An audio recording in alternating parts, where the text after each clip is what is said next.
BCC YouTube channel पर आप लोग का स्वागत है। आज हम लोग अधिगम के पार्ट 3 पर चर्चा करेंगे। अधिगम का पार्ट 1 और पार्ट 2 का वीडियो अपलोड कर दिया गया है। जो लोग नहीं देखे हैं वो अधिगम का पार्ट 1 और पार्ट 2 दोनों वीडियो अपलोड यूट्यूब पे किया गया है। बीसीसी बरबीघा चैनल का नाम है, उसमें आप ओपन कीजिएगा।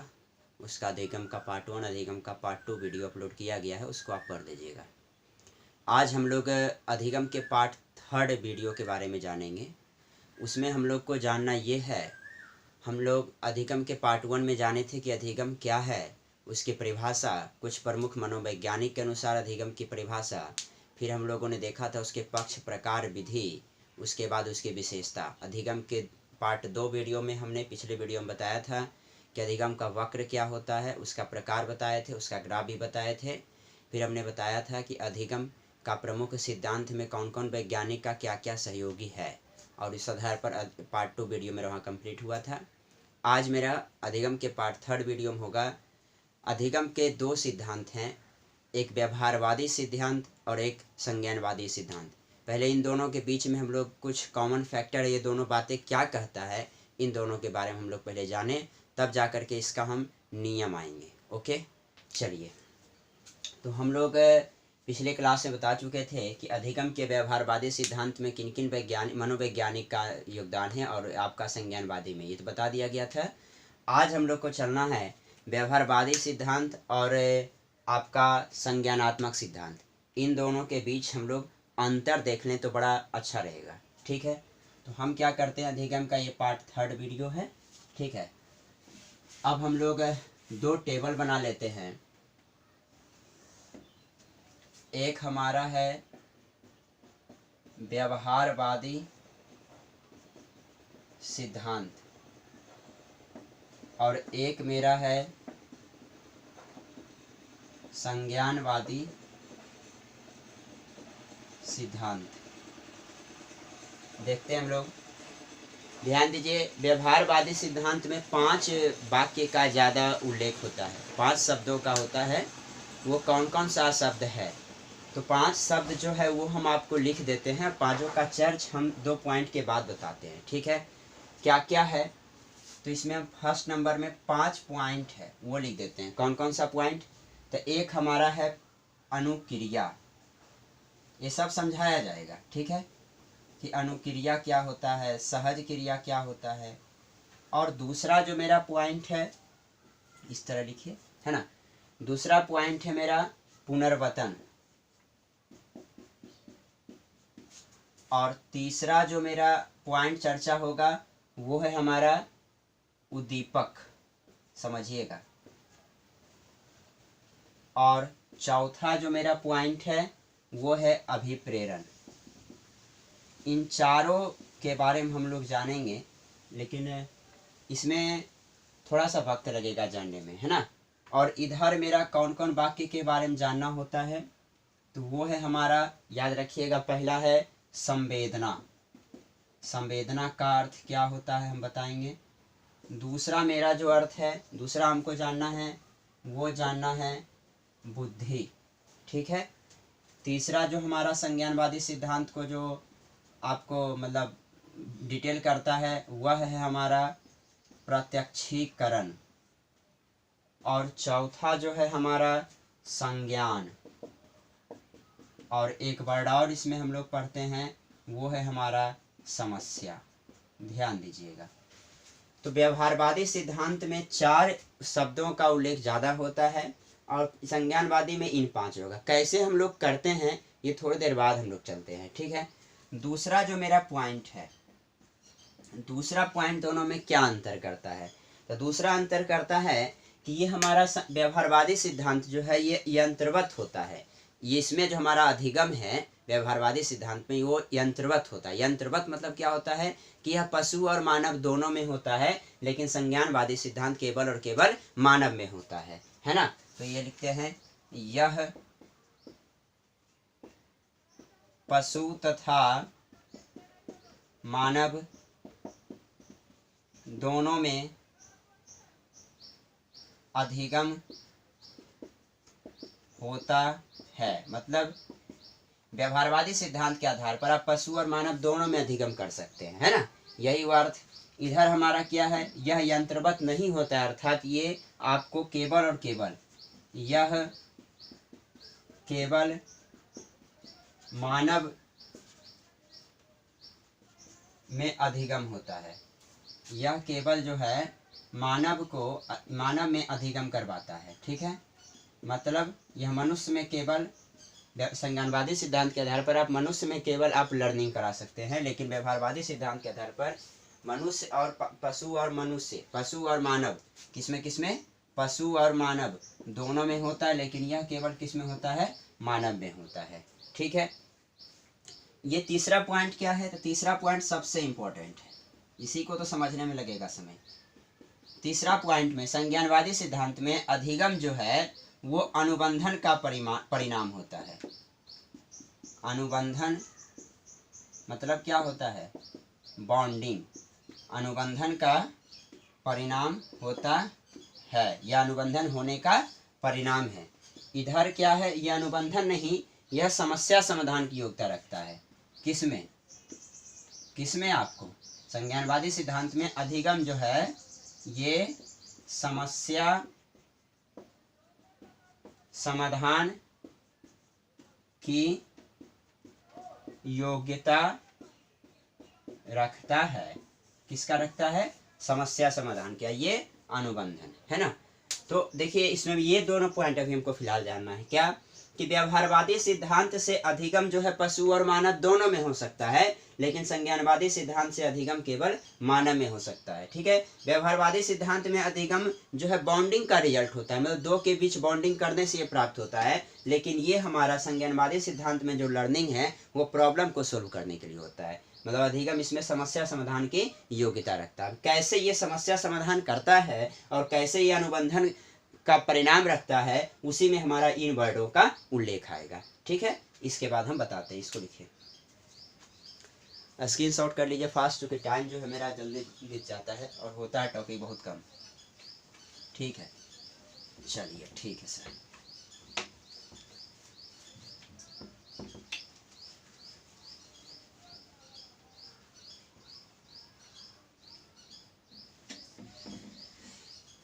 देखिए समझिएगा जरा, एक वर्ड हमने अभी इसमें देखा, क्या, प्रतिक्रिया, है ना, क्या देखा, प्रतिक्रिया, ठीक है। प्रतिक्रिया और अनुक्रिया अलग है, याद रखिएगा। प्रतिक्रिया मतलब क्या हो गया, तो ये हो गया क्रिया पर क्रिया, मतलब एक्शन ऑन एक्शन, है ना, इसको समझिएगा। प्रतिक्रिया का अर्थ क्या हुआ, तो क्रिया पर क्रिया, एक्शन ऑन एक्शन, ठीक है। मतलब कहने का आशय ये हुआ कि यदि आप किसी बच्चे को यदि आप सिखाते हैं, ठीक है, जैसे देखते हैं अभी मतलब जो भी हमारा अर्ली एज जनरेशन का जो बच्चा है, उसको यदि आप कोई भी चीज़ सिखाते हैं, ठीक है, तो उसने आपने उस पर क्या किया, क्रिया, तो बदले में वो प्रतिक्रिया क्या करता है, मारता है नहीं, वो भी सीख करके आपको कुछ देता है। तो ये हमारा व्यवहारवादी सिद्धांत कहता है कि आप किसी भी चीज़ को यदि आप लर्निंग करते हैं तो प्रतिक्रिया भाव से करें। मतलब आप उसको यदि आप किसी चीज़ को यदि एक्शन कर रहे हैं, उस पर एक्शन कर रहे हैं, तो ऑब्वियसली वो रिएक्शन उस पर करेगा, तो प्रतिक्रिया है। एक होता है हमारा इसी में सहज क्रिया होता है, समझिएगा दोनों का अर्थ क्या होता है, प्रतिक्रिया, सहज क्रिया, अनुक्रिया, है ना, साइकोलॉजी वर्ड है। सहज क्रिया क्या होता है, सहज क्रिया जन्मजात क्रिया होती है। सहज क्रिया जन्मजात क्रिया क्या हुआ, मतलब हम एक छोटा सा इसको एग्जाम्पल यदि बता रहे हैं सहज क्रिया का, तो क्या हो जाएगा, ध्यान दीजिएगा जरा, इसमें सहज क्रिया में हो जाएगा मान लिया जाए, सहज क्रिया का एग्जाम्पल देते हैं कि आप घर में यदि आप प्याज काटते हैं, तो प्याज काटते हैं तो क्या है, ओबियसली कहाँ से, आँख से क्या निकलता है, आंसू निकलता है, इसके अलावा तो शारीरिक में आपकी कोई क्रिया होती नहीं है। तो ये क्या है, जन्मजात है कि प्याज काटने से आँख में आंसू निकलेगा। या कोई भी आप केला लिए हुए हैं और बंदर आपके आसपास है, तो कन्फर्म है कि वह बंदर आपके हाथ से केले को क्या करेगा, छीन करके खा लेगा। तो वह उसकी क्या है, सहज क्रिया है। साइकोलॉजी वर्ड में सहज क्रिया, और इसको कहते हैं जन्मजात क्रिया। तो यदि आपको ये कहीं आता है वर्ड, तो इसका अर्थ क्या समझिएगा, पहले कुछ कुछ वर्ड समझ लीजिए, है ना। जन्मजात क्रिया, इसका एग्जाम्पल यदि आपसे पूछ दिया तो प्याज काटने पर आँख में क्या आना, ये आपको सीटेट में क्वेश्चन पूछ दिया था कि नहीं, सीटेट में ये क्वेश्चन नहीं पूछा था कि निम्नलिखित में से कौन सा सहज क्रिया का एग्जाम्पल है, या ऐसे करके क्वेश्चन पूछा था कि एक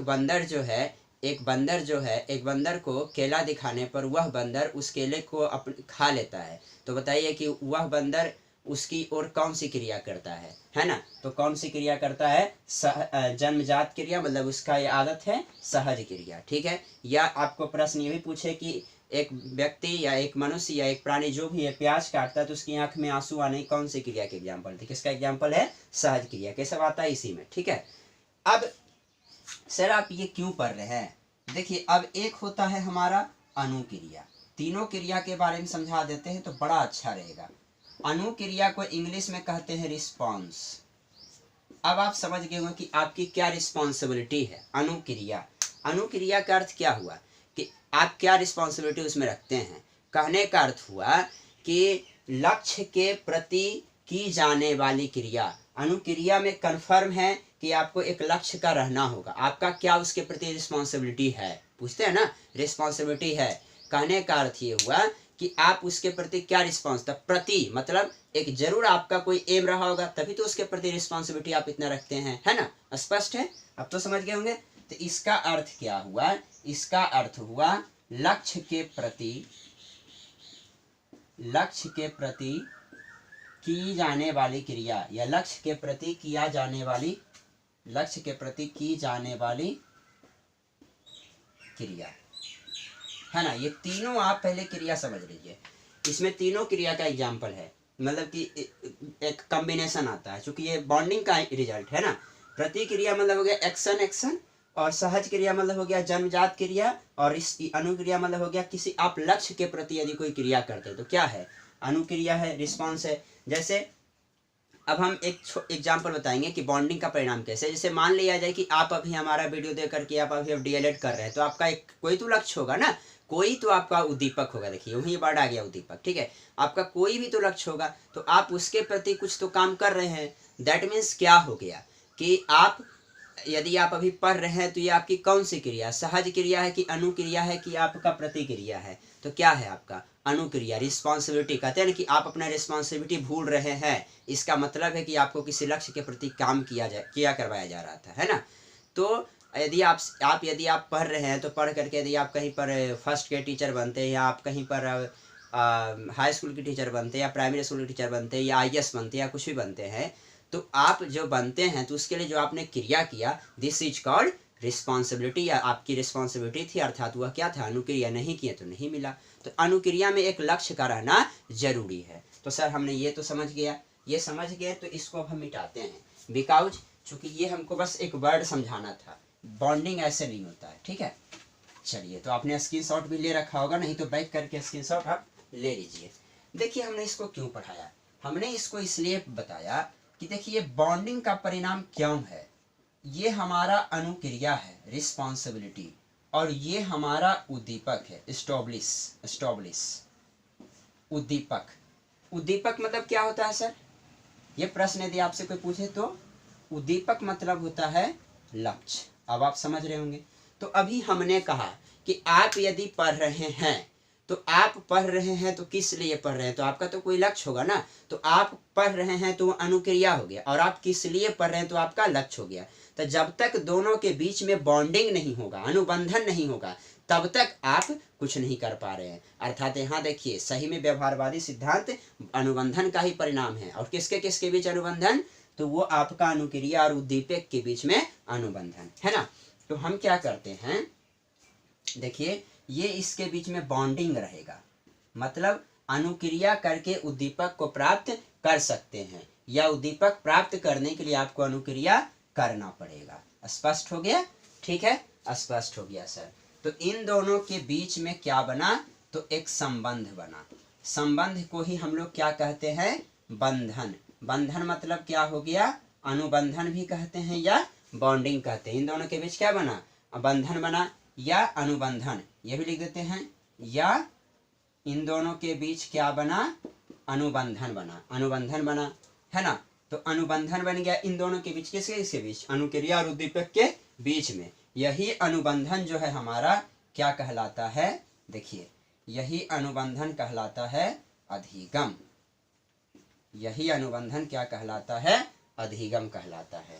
यही अनुबंधन क्या कहलाता है, अधिगम। ठीक है, जैसे सर एक एग्जाम्पल दीजिए, मान लिया जाए आज आप पढ़ाई कर रहे हैं, आज आप पढ़ाई कर रहे हैं, तो पढ़ाई करके आपने कोई नौकरी हासिल किया, कोई नौकरी लिया, तो सर मान लिया जाए आपने आईएएस बन गया, या आपने क्या कहता है टीचर बने, है ना, या जो भी बने। तो आप पढ़ाई करके आपने क्या प्राप्त किया, नौकरी। तो यहाँ देखिए आपने पढ़ाई किया, तो ये क्या है, क्रिया है ना। तो अर्थात ये हमारा कहलाएगा क्या, ये हमारा कहलाएगा अनुक्रिया। और आपने जो लक्ष्य प्राप्त किया यही क्या कहलाएगा, उद्दीपक। तो आप देखिए इन दोनों के बीच जब तक आपका बॉन्डिंग नहीं होता, इन दोनों के बीच जब तक आपका बॉन्डिंग नहीं होता तब तक आपका ये प्राप्त नहीं होता। अर्थात यही बॉन्डिंग क्या कहलाता है, अधिगम। तो ये भी तो एक लर्निंग है। कहते हैं ना बच्चों को कि देखो बाबू, आप लोग एक लक्ष्य बनाओ, एक एम बनाओ और उस पर आप काम करो।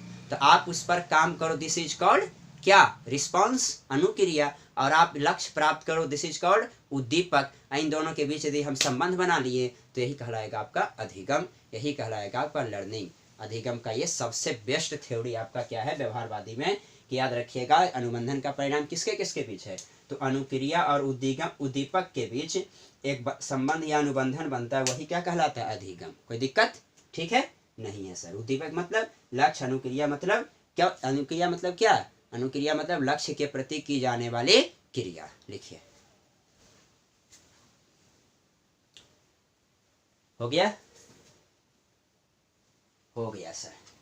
चलिए, तो ये था हमारा पॉइंट किसका, व्यवहारवादी सिद्धांत में। देखिए सारा कुछ पॉइंट आ गया है ना। अब हम लोग पढ़ेंगे क्या, तो अब हम लोग पढ़ेंगे संज्ञानवादी सिद्धांत में क्या होगा सर, कैसे हम लोग क्या कहता है अधिगम प्राप्त करेंगे। इसमें तो अधिगम हमने देख लिया कि बॉन्डिंग से। संज्ञानवादी सिद्धांत में एक वर्ड आया था संवेदना। संवेदना क्या होता है सर, देखिए संवेदना मतलब होता है हमारे ज्ञानेंद्रियों द्वारा प्राप्त ज्ञान। स्पष्ट है, हमारे ज्ञानेंद्रियों, हमारे इंद्रियों द्वारा प्राप्त होने वाला ज्ञान ही क्या कहलाता है, संवेदना। तो सर इंद्रियां कितनी होती है, तो सर इंद्रियां हमारा 5 होता है। इंद्रियां कितना होता है, 5 होता है, 1 2 3 4 5।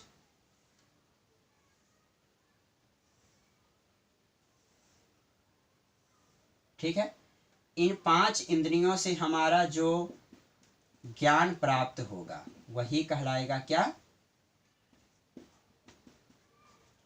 मेरा राइटिंग उतना अच्छा नहीं है ना, संवेदना। वही क्या कहलाएगा, संवेदना।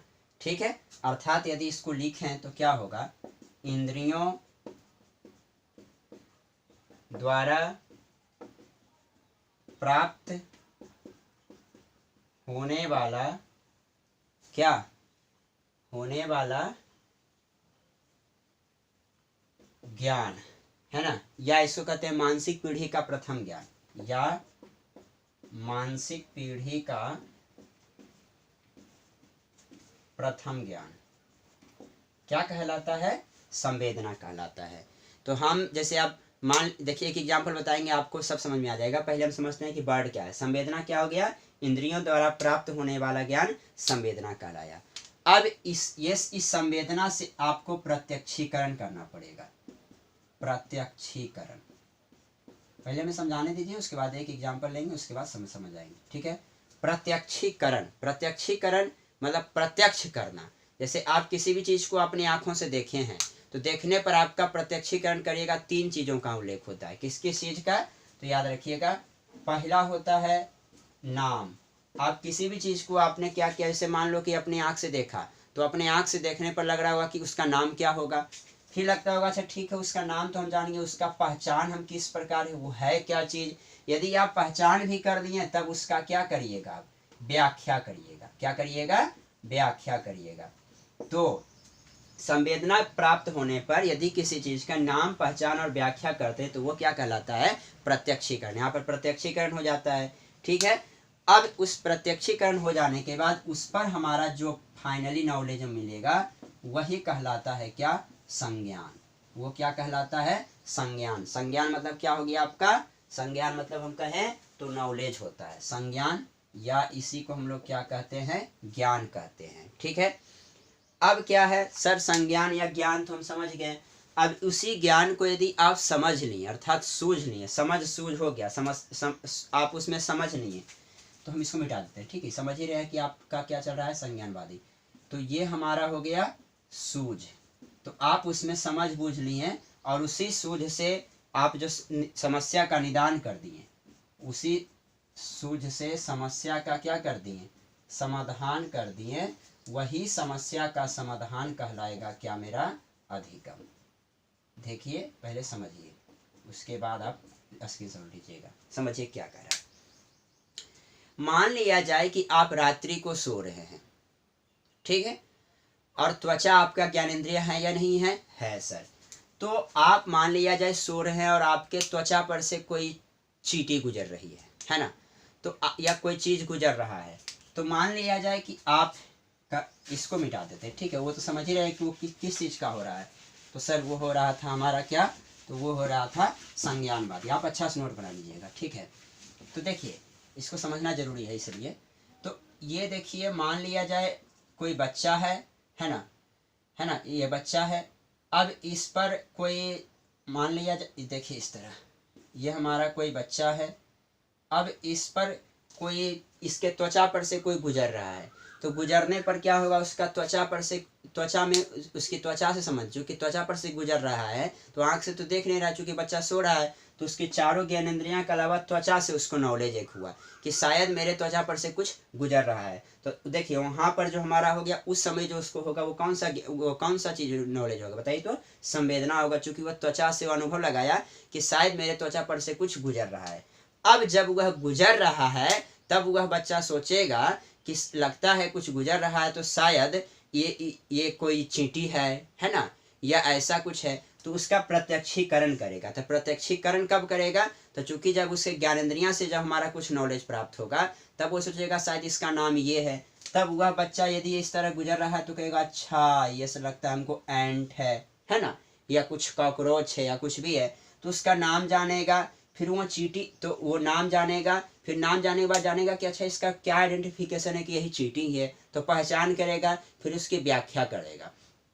यहाँ तक करेगा तो क्या कहलाएगा, प्रत्यक्षीकरण। अब उसको नॉलेज हो जाएगा कि हाँ यदि इस टाइप का यदि गुजर रहा है, तो चूंकि हम प्रत्यक्षीकरण कर दिए तो वो नॉलेज हो गया, मतलब ज्ञान हो गया। तब उसको हो जाएगा क्या, संज्ञान हो जाएगा। अब वह समझ बूझ जाएगा कि हाँ इस टाइप का यदि हमारे शरीर त्वचा पर से यदि कोई चीज जा रहा है, समस्या का समाधान कर दिया, दिस इज कॉल्ड, तब जाकर के वो बच्चा सीख जाता है, अधिगम हो जाता है। और भी बहुत सारी ऐसी चीजें हैं। मान लिया जाए छोटा बच्चा है, अब आंख का लेते हैं एग्जाम्पल। मान लिया जाए कोई छोटा बच्चा है, अपनी आंख से किसी वस्तु को देखता है, ठीक है, तो अपनी आंख से यदि देखता है तो मानसिक पीढ़ी का प्रथम ज्ञान, आंख से देख रहा है तो नॉलेज क्या हो गया उसका, संवेदना। अब आंख से देखने पर कहता है मम्मी पापा ये चीज बताओ ये क्या है, तो वो क्या है, तो अब उस पर बहस करता है। अब वो जानना चाहता है तो मम्मी उसका प्रत्यक्षीकरण करवाती है कि बेटा ये है, इसका पहचान ये है, इससे ये व्याख्या है। तब वह समझ आता है अच्छा ये चीज अब कभी भी देखेंगे तो ये है, अर्थात वो प्रत्यक्षीकरण तक पहुंच गया, वो नॉलेज भी उसके पास हो गया, समझ बूझ भी हो गया, अर्थात जब भी उसके पास ऐसा कुछ समस्या का समाधान आएगा तो सीख गया वहां पर। समझ रहे हैं ना। तो ये हमारा संज्ञानवादी सिद्धांत कहता है कि बच्चे सबसे पहले क्या करते हैं, संवेदना प्राप्त होता है, फिर उसका प्रत्यक्षीकरण करता है, फिर संज्ञान, उसके बाद समस्या का समाधान करके तब वह अधिगम को प्राप्त कर लेता है। तो ये था हमारा संज्ञानवादी सिद्धांत और व्यवहारवादी सिद्धांत में अंतर। तो एक मुख्य चीज याद रखिएगा, व्यवहारवादी सिद्धांत जो है अनुबंधन का परिणाम है, लेकिन वो हमारा संज्ञानवादी सिद्धांत किसी समस्या को समाधान करने की योग्यता रखता है। वो आप देख रहे हैं। तो सर अनुबंधन किसका है, तो अनुक्रिया और उद्दीपक के बीच में हमारा अनुबंधन का परिणाम है व्यवहारवादी सिद्धांत। लेकिन ये जो है हमारा ज्ञानेंद्रिया के द्वारा, संवेदना के द्वारा प्रत्यक्षीकरण करके, ज्ञान प्राप्त करके, समस्या को समाधान करके अधिगम प्राप्त करता है। ये कौन सा सिद्धांत, तो संज्ञानवादी सिद्धांत। तो ये दोनों में अंतर बहुत जानना जरूरी था, तभी आप समझिएगा आगे। ठीक है, इसको जल्दी से करिए। चलिए हो गया, हो गया सर।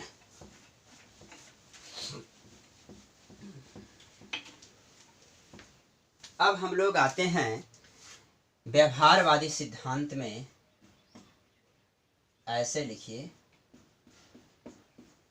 थॉर्नडाइक का व्यवहारवादी सिद्धांत। थॉर्नडाइक का व्यवहारवादी सिद्धांत। कुछ फैक्चुअल नॉलेज जान जाते हैं।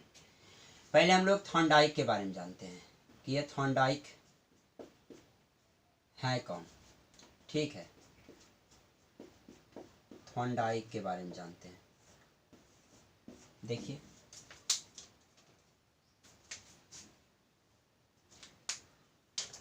ध्यान दीजिएगा कि ये थॉर्नडाइक जो है एक अमेरिकी वैज्ञानिक है।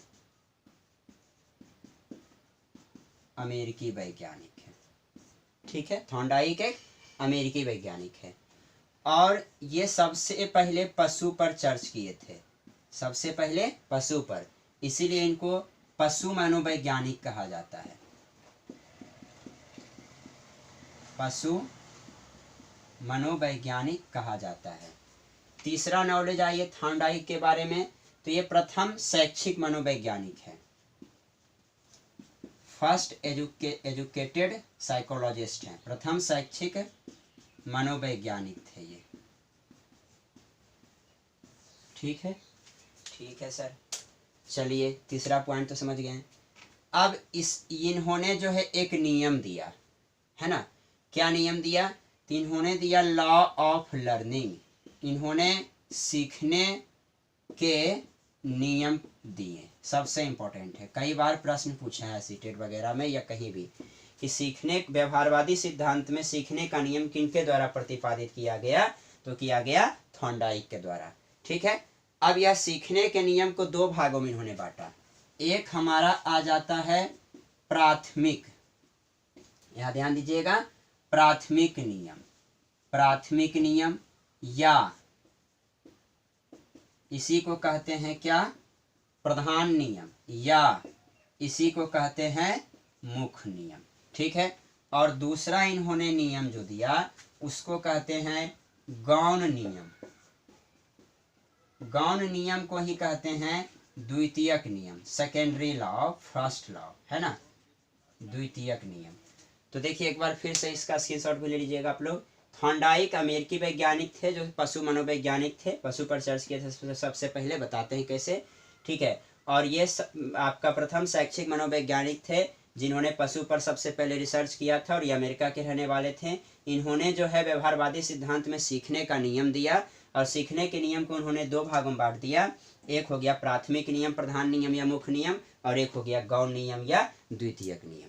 तो सर अब हम लोग को पहले पढ़ना पड़ेगा इन दोनों नियम के बारे में, तब इनका सिद्धांत पढ़ना पड़ेगा। ठीक है, चलिए तो अब ये आप लोग स्क्रीनशॉट कर लिए होंगे। तो हम लोग चलते हैं क्या, अब प्राथमिक नियम या प्रधान नियम या मुख्य नियम।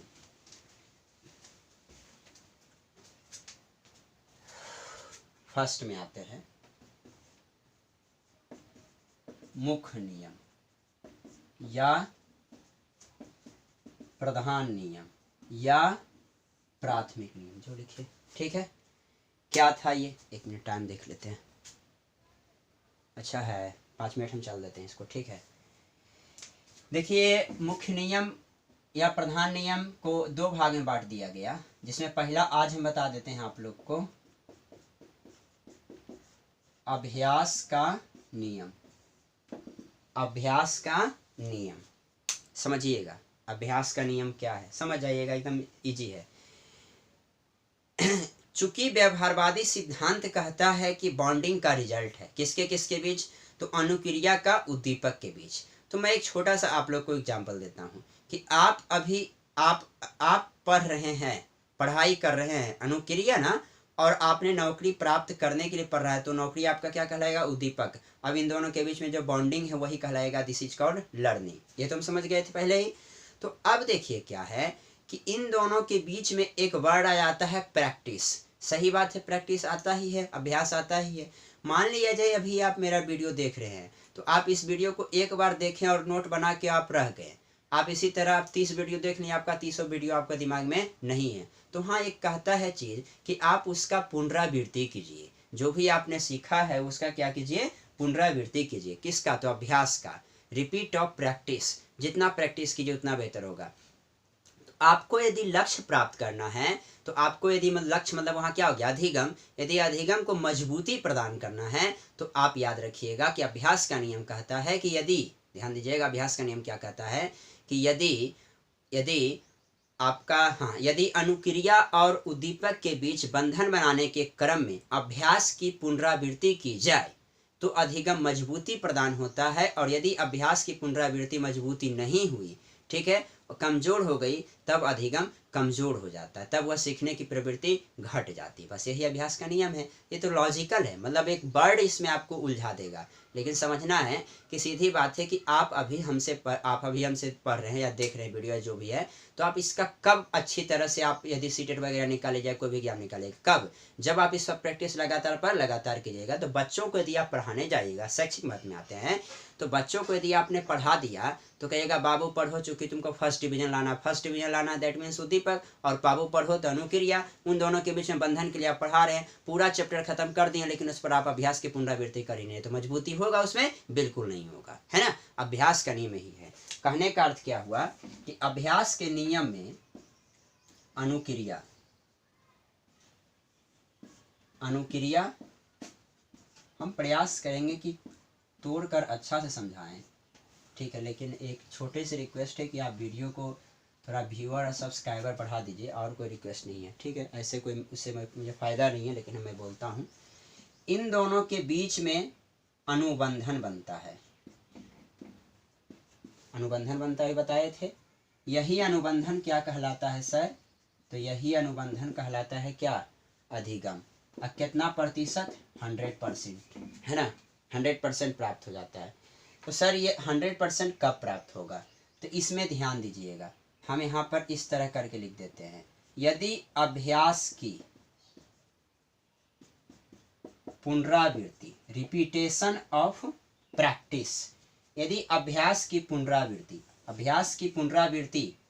पुनरावृत्ति मतलब क्या हो गया, अधिगम क्या होगा, ये मजबूत हो जाएगा।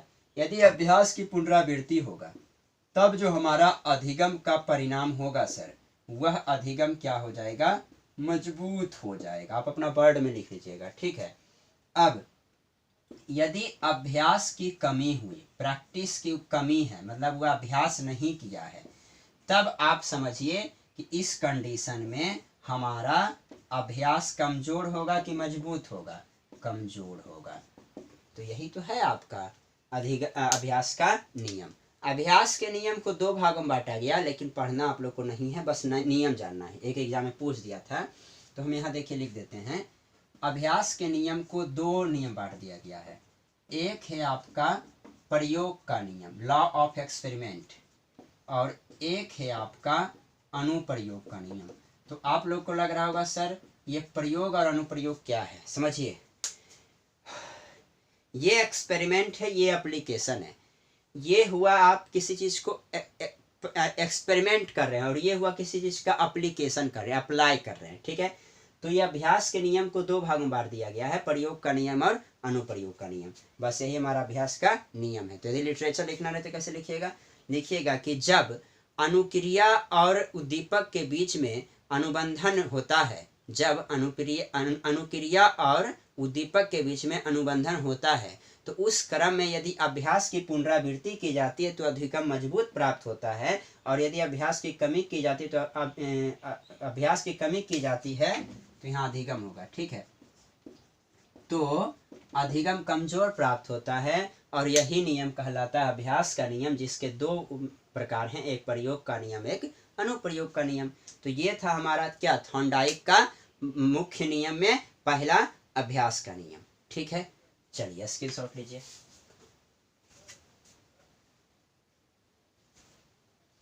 हो गया सर। टाइम तो ऐसे हो चुका है, लेकिन आज 5 मिनट का वीडियो बढ़ जाएगा, कारण कि छोड़ेंगे नहीं, जूठा खाना नहीं छोड़ना चाहिए, ठीक है। दूसरा है क्या, मुख्य नियम में पहला अभ्यास का नियम था ना, पहला का दूसरा, दूसरा है हमारा प्रभाव का नियम। ठीक है, प्रभाव का नियम, या उसी को कहते हैं क्या, परिणाम का नियम। जब उस पर प्रभाव पड़ जाएगा तो रिजल्ट आना ही है। देखिए प्रभाव का नियम और परिणाम का नियम क्यों हम बोले, इसको कहते हैं हम लोग संतोष या असंतोष का नियम। समझिएगा जरा इसको, संतोष या असंतोष का नियम क्यों कहते हैं। ठीक है, देखिए एक चीज इसमें समझिए कि मान लिया जाए कोई बच्चा है, संतोष या असंतोष के नियम को ही प्रभाव का नियम परिणाम का नियम कैसे कहते हैं। मान लिया जाए आप कहीं स्कूल पढ़ाने गए बच्चे को, ठीक है, तो वो बच्चा यदि सही जवाब देता है तो आप प्रशंसा उसके बढ़ाने के लिए क्या करते हैं, गुड बॉय, है ना, और अच्छा दिया तो अच्छी बात है। यदि आप एग्जाम में अच्छा लाया तो उसको आप क्या करते हैं, प्रशंसा बढ़ाने के लिए उसको क्या करते हैं, उसको संतोष बढ़ाने के लिए, मतलब उसको सेटिस्फाई करने के लिए कि नहीं हम अच्छा कर रहे हैं, तो आप उसको पुरस्कार देते हैं, प्रशंसा दे करते हैं, आप उसको प्राइज देते हैं। तो ये हमारा संतोष का नियम हुआ। ये कब होगा, जब बच्चा अभ्यास वगैरह सब कुछ कर लेगा, तब जब वो लक्ष्य को प्राप्त कर लिया तब। ऐसा भी तो हो सकता है ना कि मान लीजिए पहला क्लास में बच्चा फर्स्ट लाया, दूसरा क्लास में फर्स्ट नहीं ला रहा, तो कहीं ना कहीं उसमें संतोष नाम की चीज़ नहीं है, मतलब उसमें सर्टिफिकेशन आपने नहीं दलवाया। सर्टिफिकेशन कैसे होगा सर, तो आप प्राइज दीजिए, पुरस्कार दीजिए, प्रशंसा कीजिए, तब जाकर उसमें संतोष होगा। और यदि आप उसको प्रशंसा नहीं करते हैं, आप उसको असंतोष करते हैं। असंतोष कब होगा कि तुमने फर्स्ट नहीं लाया है, तुम फेल कर गया है, उसको आप डांट रहे हैं, दंड दे रहे हैं, भय कर रहे हैं, उसको डरा रहे हैं, तो वहाँ संतोष नहीं होगा, वहाँ क्या होगा, असंतोष। तो आप देखिए सिखाने के क्रम में ही दोनों चीज़ें आ जाती है ना। इतना याद रखिए, जितना हम लोग को सिद्धांत पढ़ना वो कहीं ना कहीं हम लोग को पढ़ाने के लिए एप्लीकेशन ही देता है। ठीक है, बस समझना है अप्लाई करके। तो अब आप एक ऐसा भी तो होता है ना, हमने क्लास में बताया कि एक बच्चा मान लिया जाए अच्छा नंबर लाया लेकिन अगला टेस्ट में अच्छा नंबर नहीं लाया, तो आप क्या कर रहे हैं, वहाँ दो चीज़ें हो जाता है कि आप बच्चे को प्रशंसा कर रहे हैं पुरस्कार देकर, तो सर फेल हो जाएगा तो उसको पुरस्कार देंगे नहीं, उसको प्रशंसा कीजिए ना, तो वो हो गया संतोष। यदि आप उसको डरा रहे हैं, दंड दे रहे हैं, तो वो क्या हो जाएगा, असंतोष। तो उससे हमारा क्या होता है, उससे हमारा उस पर प्रभाव पड़ता है और वही प्रभाव के कारण उसका परिणाम मिलता है ना। तो आप ये चीज़ें ध्यान दीजिए। क्लास हम लोग का स्कूल या कहीं बच्चों को पढ़ाने के क्रम में भी ये सब बातें याद रखने की चीज़ है। तो इसमें हमारा अनुबंधन मजबूत कब होता है, जब बच्चों में संतोष होता है। संतोष कब होता है, जब प्रशंसा करते हैं। आज हमारा अधिगम कमजोर कब होगा, जब असंतोष व्याप्त होगा। सीधी सी बात है। तो इसमें हम क्या करते हैं सर, तो इसमें हम लोग ले लेते हैं एक अनुक्रिया तो हो ही गया सर, और ये आपने अभी कुछ देर पहले ही बताया था कि ये उद्दीपक हो गया, और दोनों के बीच में एक क्या हो गया, अनुबंधन बना सर। और यही अनुबंधन को आपने क्या बोला, तो यही अनुबंधन को आपने क्या कहा सर, अधिगम कहा। ठीक है, अब इस अधिगम में दो पार्ट आ जाएंगे सर, कि यदि आप उस बच्चों में असंतोष व्याप्त करते हैं, तो सर असंतोष व्याप्त कब करेंगे, तो जब उस बच्चे में आप दंड देंगे, भय उत्पन्न करेंगे, है ना, दंड देंगे, भय उत्पन्न करेंगे, तो इस स्थिति में क्या होगा सर, तो इस स्थिति में मेरा अधिगम कमजोर हो जाएगा, मतलब उन दोनों के बीच में संबंध कमजोर हो जाएगा। सिंपल बात है। और दूसरा क्या सर, तो दूसरा यदि आप उसी बच्चों में संतोष उत्पन्न करते हैं, तो सर संतोष उत्पन्न कैसे होता है, तो संतोष उत्पन्न होता है उस बच्चों में पुरस्कार देते हैं, प्रशंसा करते हैं, है ना, तब जाकर के उसमें हमारा अधिगम क्या हो जाता है, मजबूत हो जाता है। बस तो यही था हमारा। अब इससे क्या होगा सर, तो यदि अधिगम कमजोर और अधिगम मजबूत होगा तो उसमें प्रभाव पड़ेगा, प्रभाव के कारण उसका रिजल्ट निकल जाएगा, अच्छा है तो अच्छा, खराब है तो खराब। तो इसलिए बच्चों को कभी भी आप दंड भय इस सब को देख करके आप नहीं रखिए। वो हमारा लर्निंग का क्या है, वीक बनाता है कि स्ट्रांग बनाता है, वीक बनाता है। तो कहीं ना कहीं ये थ्योरी हम लोग को बहुत बड़ा माइनॉरिटी रखता है। ठीक है, तो आज की वीडियो में हम लोग बहुत चीज़ सीखे हैं, बस समझने का है कि क्या क्या कैसे कैसे सीखें। ठीक है, हाँ सर ठीक है, ये तो हम समझ गए, है ना। चलिए एक नियम और है, इसी में थोड़ा सा बढ़ा देते हैं, इसको स्क्रीनशॉट ले लीजिएगा। तत्परता का नियम आता है, तब जाकर हमारा प्राथमिक नियम समाप्त हो जाता है। फर्स्ट का थर्ड में तत्परता का नियम। ठीक है, तत्परता के नियम को तीन उपनाम है। ध्यान दीजिएगा। तीनों उपनाम क्यों दिया गया ये भी आपको हम समझा देंगे। तैयारी का नियम,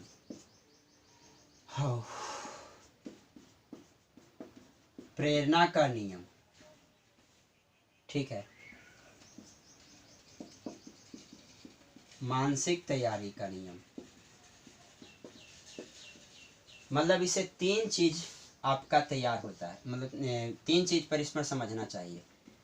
एक तैयार, एक वर्ड है प्रेरणा, और एक वर्ड है मानसिक। समझिएगा, जैसे मान लिया जाए कि देखिए कैसे होगा, बड़ा इसका एक बेस्ट एग्जाम्पल और एग्जाम में ही पूछा हुआ था, वहीं तो कॉन्सेप्ट समझना है। तैयार, प्रेरणा, मानसिक। जैसे मान लीजिए एक एग्जाम्पल आपको बताते हैं कि एक घोड़ा है, ठीक है, आप उसमें 10 आदमी मिल करके उस घोड़े को तालाब के पास पानी पिलाने लेके जा रहे हैं। बहुत अच्छी बात है, लेके जा रहे हैं, तो आप तैयार हुए, है ना, तैयार हुए, आपने प्रेरणा किया कि चलो भाई चलो तुम पानी पी ही लो, लेकिन रिजल्ट आपका नहीं मिल पाएगा। क्यों? कि आप अब आप तालाब के करीब लेके गए, ठीक है, पानी पिलाने के लिए। अब क्या है कि 10 आदमी मिल के गए, अब सोचे कि आप थक गए, ऐसा करते 20 आदमी मिल करके, तो फिर 10 आदमी जगह 20 आदमी आ गए या 10 आदमी ही रहे। अब उसको जबरदस्ती पानी में जाकर के बोलेंगे लो घोड़ा तुम पानी पियो, लेकिन चूंकि वह घोड़ा मानसिक रूप से पानी पीने के लिए तैयार नहीं है, अर्थात आप वहाँ पर मूर्ख वाला काम कर रहे हैं। तो आप किसी भी चीज़ को यदि आप सिखाने का काम करते हैं तो तीन चीज़ों का वैल्यूएबल होना चाहिए कि वह तैयार है या नहीं है, मानसिक रूप से तैयार है या नहीं है, उसे प्रेरणा जरूर दीजिए, है ना। तो ये तीन चीज़ आपका अधिगम का पार्ट को, और यही कहलाता है कौन सा नियम, तत्परता का नियम। तो एक एग्जाम्पल यहाँ दिए थे, वो एग्जाम्पल पूछा हुआ था सर कि ये 10 आदमी मिल करके एक घोड़ा को तालाब के पास ले जा करके पानी पिलाता है, लेकिन वह घोड़ा पानी नहीं पीता है। इसमें बताइए कि वह जो है हमारा अधिगम के कौन से नियम को दर्शा रहा है, तत्परता का नियम। क्यों? क्योंकि वह घोड़ा मानसिक रूप से तैयार पीने के लिए नहीं है। जब पीने के लिए होगा तो आप एक आदमी क्यों, आपको 10 आदमी को पीछे पीछे खींचते हुए लेके चला जाएगा, है ना। चलिए, तो ये था सर आपका क्या, तो ये था हमारा कौन सा नियम, प्राथमिक नियम या मुख्य नियम या प्रधान नियम। किसका? तो थॉर्नडाइक के व्यवहारिक सिद्धांत में सीखने के नियम में पहला पार्ट। दूसरा पार्ट है गाउन का नियम, वो कल देखेंगे, और अगले के वीडियो में पार्ट 4 के वीडियो में थॉर्नडाइक का सिद्धांत भी हम लोग क्लीन कर देंगे। ओके, चलिए ठीक है सर। तो आप लोग नोट बनाते जाइए, और आप नोट हम बोले थे भेजने के लिए, पता नहीं आप लोग पढ़ते हैं कि नहीं पढ़ते हैं। खैर, कर्म करते हम अपना, आप लोग अपना देखिए। लेकिन मैं यही कहूँगा कि इस लॉकडाउन को नेगेटिव में मन नहीं ले, पॉजिटिव में लें। और क्यों ले, ये लॉकडाउन आपको क्या सामाजिकता से क्या करा रहा है, क्या नहीं करा रहा है, ये लॉकडाउन को क्यों पॉजिटिव में लें, इसको लेकर के मैं आपके सामने एक वीडियो बना करके परसों, तो कल नहीं, परसों में, कल हो सकता है तो कल या तो परसों में एक वीडियो अपलोड करके 15 मिनट का देंगे कि आखिरकार ऐसा लॉकडाउन है तो इसमें क्या हम उपयोग करें, ठीक है, क्यों पॉजिटिविटी में लें। क्योंकि ऐसा ही आर्थिक मंदी जब आया था तो न्यूटन साहब, जो आप लोग गुरुत्वाकर्षण का नियम पढ़ते हैं, वो भी इन्हीं का कहानी है, ठीक है। हम अच्छे समझाएंगे, लेकिन आप लोग इसको पॉजिटिविटी में लीजिए और अच्छे से नोट बनाइए। Okay, thank you, bye, take care.